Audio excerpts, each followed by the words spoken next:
চলমান ইসরায়েল ফিলিস্তিন যুদ্ধ নিয়ে একটা প্রশ্ন মানুষের মাঝে সবচেয়ে বেশি ঘুরপাক খাচ্ছে। ফিলিস্তিনের বিপক্ষে যুদ্ধ করার জন্য এত দীর্ঘ সময় কারাই সাপোর্ট দিচ্ছে বা এর পেছনে নেপথ্য কারা, আর এত শত অস্ত্রের সংগ্রহ করেছে কোথা থেকে? সে সকল প্রশ্নের উত্তর জানব আজকের এই ভিডিওর মধ্য দিয়ে। ফিলিস্তিনের গাজা উপত্যকায় নির্বিচারে আগ্রাসন চালাচ্ছে ইসরায়েল। ধ্বংস হয়ে গেছে গাজা। গত 7 অক্টোবর থেকে এ পর্যন্ত 40,878 ফিলিস্তিনি নিহত হয়েছে। আহত হয়েছে 94,464 জন। আরও নিখোঁজ রয়েছে বহু মানুষ। 11 মাস ধরে চলা এ যুদ্ধে বিপুল অস্ত্রের প্রয়োজন হয়েছে, কিন্তু এত অস্ত্র কোথায় থেকে পেল ইসরায়েল? ইসরায়েল বিশ্বের একটি বড় অস্ত্র রপ্তানিকারক দেশ, তবে আকাশপথে হামলা চালানোর ক্ষেত্রে তাদের সামরিক বাহিনী আমদানি করা যুদ্ধবিমান, গাইডেড বোমা ও ক্ষেপণাস্ত্রের উপর ব্যাপকভাবে নির্ভরশীল। গাজায় ইসরায়েল আকাশপথ চালানোর সামরিক অভিযান চালাচ্ছে।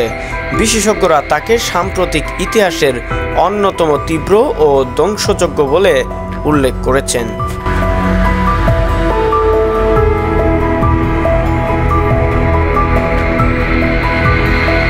বিভিন্ন অধিকার গোষ্ঠী ও ইসরায়েলের পশ্চিমা মিত্র দেশগুলোর কিছু রাজনীতিবিদ বলেছেন দেশটির কাছে অস্ত্র রপ্তানি স্থগিত করা উচিত, কারণ ইসরায়েল বেসামরিক নাগরিকদের জীবন রক্ষা সহ তাদের কাছে পর্যাপ্ত মানসিক সহায়তা পৌঁছানোর বিষয়টি নিশ্চিন্তে যথেষ্ট কাজ করতে ব্যর্থ হচ্ছে। এদিকে যুক্তরাষ্ট্রের কথাই ধরা যাক। ইসরায়েলের সবচেয়ে বেশি মরণাস্ত্র সহায়তা পেয়ে গেছে মার্কিন যুক্তরাষ্ট্রের কাছ থেকে।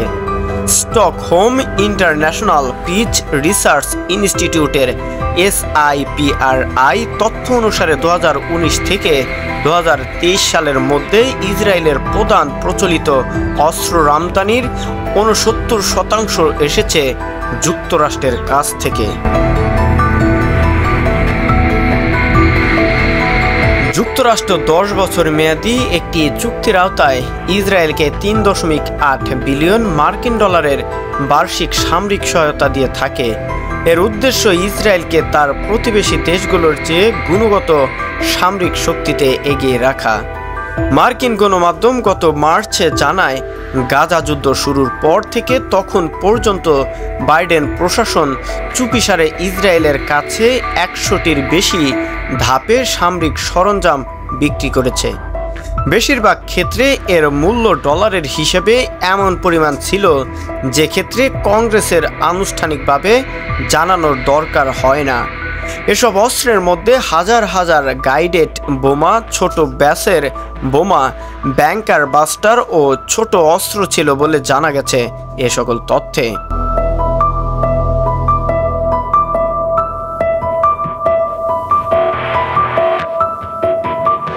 এ তালিকায় যুক্তরাষ্ট্রের পর দ্বিতীয় স্থানে রয়েছে জার্মানি। যুক্তরাষ্ট্রের পর ইসরায়েলের সবচেয়ে বেশি অস্ত্র রপ্তানি করে জার্মানি। SIPRI এর এক তথ্য মতে 2019 থেকে 2023 সালের মধ্যে ইসরায়েল যে অস্ত্র আমদানি করেছে তার 30% জার্মানির কাছ থেকে। 2022 সালের ইসরায়েলের 3টি উন্নত টাকার শ্রেণীর ডিজেল চালিত সাবমেরিন কিনতে জার্মানির সঙ্গে 330 কোটি মার্কিন ডলারের 3 বিলিয়ন ইউরো একটি চুক্তি করে।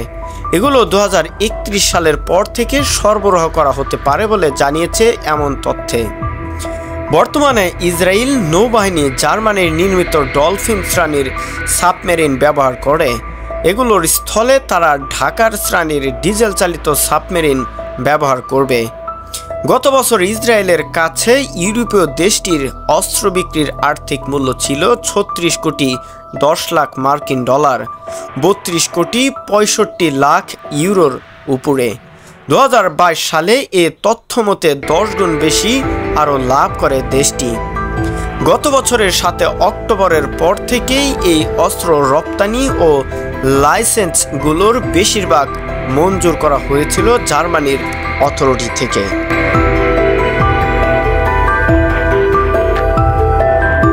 তালিকায় তৃতীয় স্থানে রয়েছে ইতালি। ইসরায়েলে অস্ত্র রপ্তানির দিক থেকে ইতালির অবস্থান তৃতীয়। তবে SIPRI এর তথ্য মতে 2019 থেকে 23 সালের মধ্যে ইসরায়েল যত অস্ত্র আমদানি করেছে তার মাত্র 0.9% ইতালির। আমদানি করা অস্ত্র সহ সামরিক সরঞ্জামের মধ্যে হেলিকপ্টার ও নো আর্টিলারি অন্তর্ভুক্ত থাকার বিষয়টি জানা যায়। যুক্তরাজ্য ভিত্তিক চাপ সৃষ্টিকারী গোষ্ঠী the campaign against arms trade CAT বলেছে 2022 সালে ইসরায়েলের কাছে ইতালির সামরিক পণ্যের রপ্তানি ও লাইসেন্সের মূল্য ছিল 1,70,00,000 ইউরো, যা 1,88,00,000 মার্কিন ডলারের সমপরিমাণ।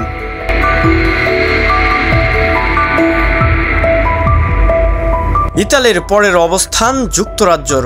2023 সালের ডিসেম্বরে যুক্তরাজ্য সরকার বলেছিল 2022 সালে ইসরায়েলের কাছে ব্রিটিশ সামরিক পণ্যের রপ্তানির অপেক্ষাকৃত কম ছিল। এর পরিমাণ ছিল 4,20,00,000 পাউন্ড, 5,50,00,000 ডলারের সমপরিমাণ। যুক্তরাজ্যের ডিপার্টমেন্ট ফর বিজনেস অ্যান্ড ট্রেডের নথি অনুসারে এর সংখ্যা 2023 সালে 18.2 মিলিয়ন পাউন্ডের নেমে আসে। 2023 সালের 7 অক্টোবর থেকে 2024 সালের 23 মের মধ্যে ইসরায়েলে সামরিক পণ্য বিক্রির জন্য 42টি রপ্তানি লাইসেন্স ইস্যু করে যুক্তরাজ্য সরকার। আর এই সময়ে বিদ্যমান লাইসেন্স ছিল 345টি। যুক্তরাজ্যের ডিপার্টমেন্টের ফর বিজনেস অ্যান্ড ট্রেড বলেছে, লাইসেন্সের আওতায় থাকা সামরিক সরঞ্জামের মধ্যে রয়েছে সামরিক বিমান, সামরিক যান ও যুদ্ধ নৌযানের উপাদান। বিশেষ করে পশ্চিমা সংস্থা থেকে একের পর এক সাহায্য সহযোগিতা পেয়ে যাচ্ছে খুনি এ দেশটি। ইসরায়েল যেভাবে নির্মমভাবে বর্বরতা চালাচ্ছে সেটার হিসাব অবশ্যই একদিন দিতে হবে। আর এ যুদ্ধে মুসলমানদের জয় হবে সেটা আমরা নিশ্চিতভাবে মহান আল্লাহ তাআলার কাছে প্রার্থনা করতেই পারি। ইনশাল্লাহ আমরা অবশ্যই এ সকল কুচক্র পশ্চিমাদের বিরুদ্ধে জয় অর্জন করব শেষ পর্যন্ত।